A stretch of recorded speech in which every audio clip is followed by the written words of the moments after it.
సాహసికురాలు అనే చందమామ కథ చెప్పుకుందాం. ఒక గ్రామంలో ఒక నిరుపేద కుటుంబం ఉండేది. అందులో అనేక మంది కూతుళ్ళు, కొడుకులు ఉండేవారు. వాళ్ళ తండ్రి ఎంత ఒళ్ళు విరుచుకొని పని చేసినా పిల్లలందరికీ తిండి, బట్ట సమకూర్చడం సాధ్యం కాలేదు. బక్క చిక్కిన వాళ్ళ తల్లి అస్తమానము చిరిగిన బట్టలను కుడుతూనే ఉండేది. ఈ పరిస్థితి రాను రాను దుర్భరమై ఆ పేద తల్లిదండ్రులు తమ పెద్ద సంతానమైన ఆడపిల్లలు ముగ్గురిని ఇంటి నుంచి పంపించేస్తూ, ఇక మీ దారి మీరు చూసుకుని మీ పొట్టలు మీరు పోసుకోండి అని చెప్పేశారు. ఇల్లు నరకంగా ఉండడం చేత ఆ ఆడపిల్లలకు తమ బతుకు తాము బతకడానికి అభ్యంతరం లేకపోయింది. వాళ్ళు అడవి దాటి అవతల దేశానికి పోదామని బయలుదేరారు. వాళ్ళు రోజల్లా అడవి గుండా ప్రయాణించి ఆకలితో నకనకలాడుతూ అవతలికి చేరుకునేసరికి చీకటి పడింది. అడవి అంచున వారికొక ఇల్లు కనిపించింది. వాళ్ళు ఇంట్లోకి తొంగి చూసేసరికి ఒక స్త్రీ కనిపించింది. వాళ్ళామెను ఇంత తిండి పెట్టమని బతిమలాడారు. మీరిక్కడికి ఎందుకు వచ్చారు? నా భర్త రాక్షసుడు, మిమ్మల్ని చూస్తే తినేస్తాడు అన్నదా స్త్రీ. మాకేమీ భయం లేదు, అలసిపోయి ఆకలితో అలమటిస్తున్నాం అన్నారు ఆడపిల్లలు. రాక్షసుడి భార్య కొంచెం ఆలోచించి, సరే లోపలికి రండి, నీకు భోజనం పెడతాను అన్నది. వాళ్ళు ఆమె పెట్టిన భోజనం తిని కాస్త సత్తువ తెచ్చుకొని వెళ్ళిపోయి ఆ రాత్రికి ఎక్కడైనా పడుకుందామని అనుకుంటుండగా ఇంటి బయట పెద్దగా అడుగుల చప్పుడయింది. రాక్షసుడి భార్య చప్పున ఆ ముగ్గురు ఆడపిల్లలను దాచేసి రాక్షసుడు లోపలికి వస్తూనే, నరవాసన వస్తున్నదే అన్నాడు. నీకెప్పుడు నరవాసనే, ముందు తిండి తిను, నీకొక మంచి వార్త చెబుతాను అన్నది వాడి భార్య. రాక్షసుడు తిండి తిన్నాక ఆమె తాను దాచిన ముగ్గురు అమ్మాయిలను వాడి ముందుకు తెచ్చి, వీళ్ళు మంచి పిల్లలు, భోజనం పెట్టాను, రాత్రికి మన అమ్మాయిలతో పాటే పడుకుంటారు అన్నది. రాక్షసుడికి కూడా ముగ్గురు కూతుళ్ళున్నారు, వాళ్ళతోనే వీళ్ళు కూడా పడుకున్నారు. అందరూ పడుకున్నాక రాక్షసుడు వచ్చి తన కూతుళ్ళ మెడలో పూసల హారాలు వేసి, పేద అక్క చెల్లెళ్ళ ముగ్గురిని మెడలోనూ తాళ్ళ హారాలు వేసి దీపం తీసుకుని వెళ్ళిపోయాడు. ఈ సంగతి అక్క చెల్లెళ్ళలో అందరికన్నా చిన్నదైన మల్లిక కనిపెట్టింది. అందుచేత ఆమె అందరూ నిద్రపోయిన దాకా బలవంతాన మేలుకుని ఉండి రాక్షసుడి కూతుళ్ళ మెడలోని హారాలు తీసి తన మెడలోనూ తన అక్కల మెడలలోనూ వేసి తమ మెడలలో ఉన్న తాళ్ళు రాక్షసుడి కూతుళ్ళ మెడలలో వేసింది. నిశిరాత్రి వేళ రాక్షసుడు వచ్చి అందరి మెడలు తడిమి తాళ్ళ హారాలు గల తన కుమార్తెలు బయట నుంచి వచ్చిన పిల్లలనుకొని వాళ్ళను అవతలికి తీసుకుపోయి తలలు చితకగొట్టి చంపేసి భయంకరంగా నవ్వి వెళ్ళిపోయాడు. మల్లిక అక్కలిద్దరూ కంగారు పడుతూ లేచారు. మల్లిక వాళ్ళను మాట్లాడవద్దని చెప్పి వాళ్ళను వెంటబెట్టుకొని అప్పటికప్పుడే ప్రయాణమైంది. తెల్లవారేసరికల్లా వారు అడవి అవతల ఉండే ఒక రాజుగారింటికి చేరారు. మల్లిక ధైర్యంగా రాజుగారి దగ్గరికి వెళ్ళి, మేం ముగ్గురము పేద అక్క చెల్లెళ్ళం, ఇప్పుడే ఒక ఘోర రాక్షసుడి నుంచి ప్రాణాలతో పారిపోయి వస్తున్నాం. మీ రాజ్యంలో అలాంటి రాక్షసుణ్ణి ఉండనివ్వడం చాలా అన్యాయం అన్నది. అనడం తేలికే, కానీ వాడి దగ్గర కొన్ని మంత్రపు సాధనాలున్నాయి. వాడికొక కత్తి ఉన్నది, దాన్ని ఎవరైనా సంగ్రహించగలిగితే వాడి బలం సగం పోతుంది అన్నాడు రాజు. నేను ప్రయత్నిస్తాను, రాక్షసుడి కత్తి తెస్తే ఏమిస్తారు అన్నది మల్లిక.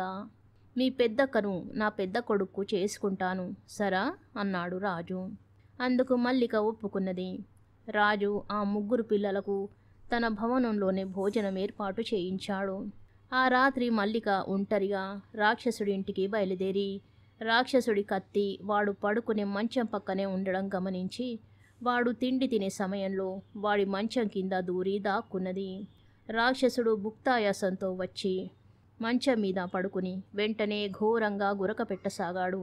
మల్లిక మంచం కింద నుంచి వచ్చేసి రాక్షసుడి కత్తి తీసుకుని అడుగులో అడుగు వేసుకుంటూ బయటికి వచ్చింది.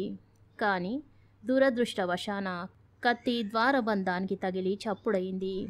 ఆ చప్పుడుకు రాక్షసుడు లేచి కత్తి తీసుకుని పరిగెత్తే మల్లికను చూసి వెంబడించాడు.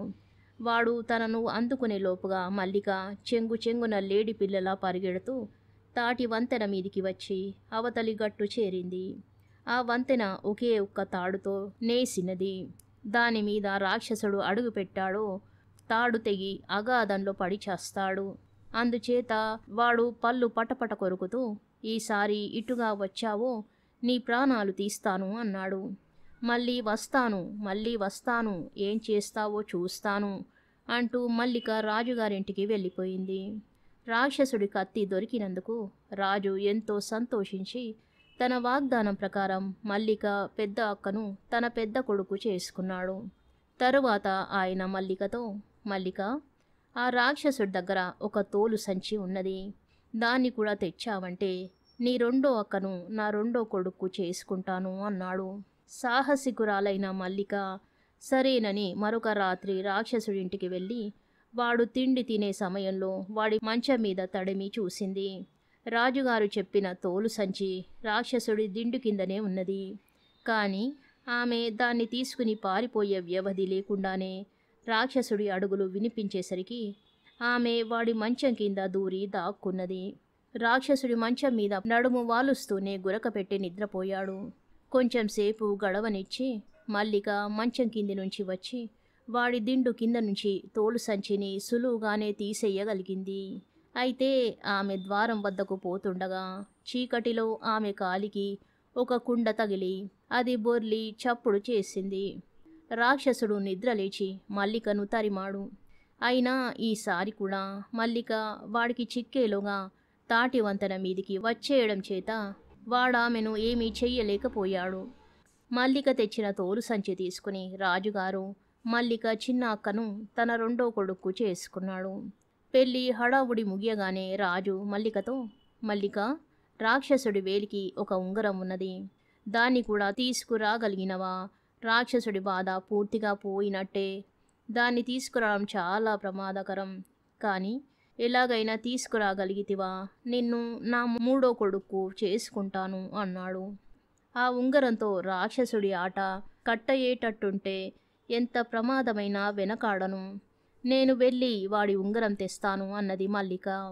ఆమె మరోసారి రాత్రిపూట బయలుదేరి వెళ్ళి రాక్షసుడి ఇంట ప్రవేశించి మంచం కింద దాక్కున్నది. రాక్షసుడు తిండి తిని వచ్చి పడుకుని గురకపెట్టి నిద్రపోయాడు. మంచం మీది నుంచి కిందికి వేలాడే వాడి చేతిన ఉంగరం ఉన్నది. ఆమె ఎంతో నేర్పుగానే ఆ ఉంగరాన్ని వాడి వేలి నుంచి ఊడదీసింది. కానీ ఉంగరం ఊడి ఆమె చేతిలో పడే సమయానికి వాడు లేచి ఆమెను పట్టేసుకుని, ఆహా, దొరికావా అన్నాడు. అవునండి అన్నది మల్లిక చిన్న గొంతుతో. ఈసారి వస్తే ప్రాణం తీస్తానన్నానా అన్నాడు రాక్షసుడు. అన్నారండి అన్నది మల్లిక ఇంకా హీనస్వరంతో. నువ్వింత తెలివిగల దానివి కదా, ఒక్క విషయం అడుగుతాను చెప్పు. నువ్వే నన్ను పట్టుకుని ఉంటే ఏం చేసి ఉందు అని రాక్షసుడు అడిగాడు. మిమ్మల్ని ఒక పెద్ద గోతాంలో వేసి ఆ గోతాంలోనే ఇంకా ఒక కుక్కను, ఒక పిల్లిని, ఒక కత్తెరను, ఒక దబ్బనాన్ని, పురికొసను వేసి గోతం మూతి బిగించి కట్టి అడవిలో చెట్టు నుంచి పెద్ద కొమ్మ విరుచుకొచ్చి కర్ర చేసి దానితో స్పృహ తప్పేదాకా బాది ఉందును అన్నది మల్లిక. నన్నలా చేస్తావే, సరే, నేను నిన్ను అచ్చు ఇలాగే చేస్తాను అంటూ రాక్షసుడు ఒక గోతాం తెచ్చి అందులో ఒక కుక్కను, పిల్లిని, కత్తెరను, దబ్బనాన్ని, పురికొసను వేసి గోతం మూతి బిగించి కర్ర తీసుకురావడానికి అడవికేసి పరిగెత్తుతూ వెళ్ళాడు. మల్లిక కత్తెరతో గోతం కత్తిరించి బయటికి వచ్చి రాక్షసుడి ఉంగరం తీసుకుని తన దారిన తాను వెళ్ళిపోయింది.